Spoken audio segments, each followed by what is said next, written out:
Existe uma crença que é saudável dar leite de vaca para o gato e que, inclusive, o gato gosta disso. Isso é prejudicial à saúde ou é saudável para ele? Prejudicial não é, mas também não é saudável.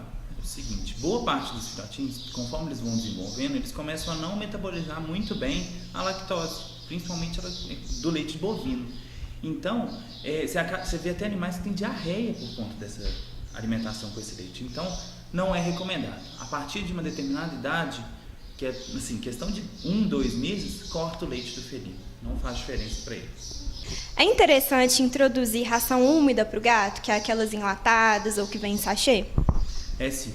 É muito importante introduzir essas alimentações desde novinho, porque até os 5, 6 meses o felino aprende a comer aspectos diferentes de alimentação. Você tem o tipo patê, que é sempre uma pasta, você tem o sachê que vem pedaços de carne num líquidozinho e tem a ração seca. Então você tem que introduzir isso desde pequeno, porque para a vida futura dele, ele precisa desse tipo de alimentação. Lembrando que o felino, ele bebe pouca água. Então essas rações úmidas auxiliam na hora da ingestão de líquido.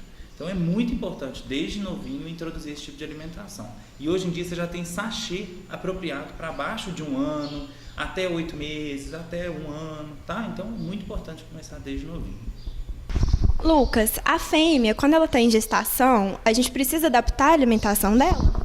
Sim, desde a partir do momento que você descobre que a fêmea está em gestação, a ração tem que ser trocada para uma ração própria para filhote, que é uma ração mais rica e tem um substrato maior, para o melhor desenvolvimento dos filhotes e para ela ganhar um pouco de corpo e de massa para poder sustentar os filhotinhos no pós-parto.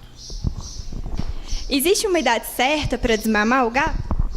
Olha, a partir dos mais ou menos 30, 35 dias eles começam a desenvolver o dentinho. Então na hora de mamar eles começam a machucar a mãe.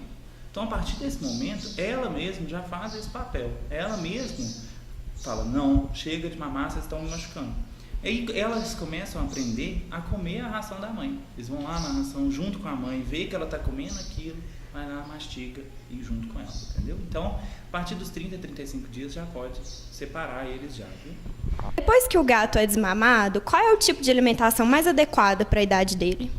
Seguinte, cada idade do felino tem uma ração específica, então você tem que pegar a ração própria para filhotinho. Hoje em dia você tem rações, inclusive, que você pode molhar no início da alimentação, você molha, ela fica fofinha, então eles comem super bem. Então você tem que adequar a idade à ração. Conforme ele for crescendo, você vai alterando para os meses de vida, tá bom?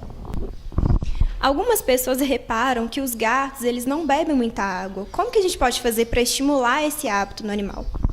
Hoje em dia é muito importante que o gato beba a maior quantidade de água possível. Lembrando que um dos principais problemas dele está relacionado à pedra nos rins. Ela obstrui a uretra e o gato não consegue urinar. Então ele já chega aqui para a gente num estado assim, muito ruim. Então, para evitar esse tipo de problema, a gente pede para o proprietário para espalhar na casa várias potinhos de água mesmo, sabe? Aqueles potinhos de ração, só que com água, porque aí o gato vai estimular achando que é sempre água nova. Tem hoje em dia também as fontes, é uma fontezinha, você bota lá e ela renova a água a todo momento. Aquilo sim estimula o gato a beber água, tá? Lucas, a fêmea, quando ela está em gestação, a gente precisa adaptar a alimentação dela? Sim, desde a partir do momento que você descobre que a fêmea está em gestação, a ração tem que ser trocada para uma ração própria para filhote, que é uma ração mais rica e tem um substrato maior, para o melhor desenvolvimento dos filhotes e para ela ganhar um pouco de corpo e de massa para poder sustentar os filhotinhos no pós-parto. Nos casos em que gatos e cachorros convivem, pode ser oferecida a mesma ração para os dois? Não, pode não. O tipo de alimentação do felino tem que ser mais rico em proteína. Eles precisam de alguns aminoácidos essenciais, enquanto os cães não. Então, não pode de jeito nenhum. A ração de felino é de felino e a ração de cachorro é de cachorro. Se houver esse tipo de alimentação, o cachorro comer do gato, o gato comer do cachorro, separa durante a alimentação.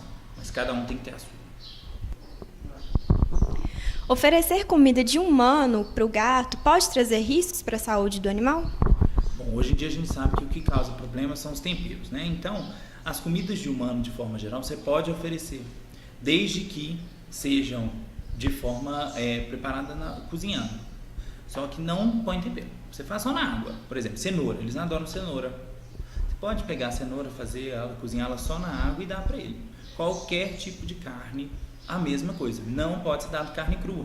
Pode ser transmitido algumas doenças através da carne crua. Então, você vai lá, põe na água, só cozinha um pouquinho e pode fornecer para o animal. Por exemplo, eles adoram pescoço de peru. Pescoço de peru eles gostam bastante. Tá? Então, o que é importante, na verdade, é tirar sempre os temperos. Tá bom? Sal, principalmente, que aumenta a pressão. É interessante introduzir na alimentação do animal fruta? Olha, é importante sim. E pode ser feito, mas o felino não tem costume de aceitar a fruta. O cão é completamente diferente, o cão gosta, mas o felino não gosta. E se for introduzir fruta, tirar a semente. Alguns estudos falam que semente não é bom, alguns falam que não interfere. Mas entre o sim e o não, a gente prefere não deixar ele comer nenhum tipo de semente. Você sabe bem como é gostosa